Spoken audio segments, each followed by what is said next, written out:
Shalom, folks. I'm at the Nature Center again. I rode my bike here.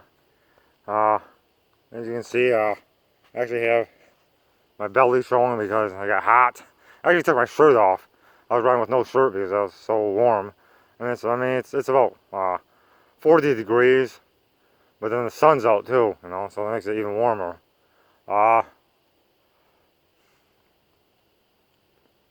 didn't I got like maybe 7 minutes of sleep last night. That's all I could get.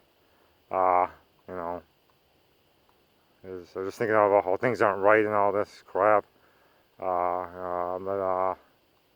no one will be my friend, and no one wants to be my friend, even though I could be nice to people and try to reach out to them. This world just that wicked, that messed up. You know. But anyway, I was running the trails here. I'll try to let you watch if it's not too difficult.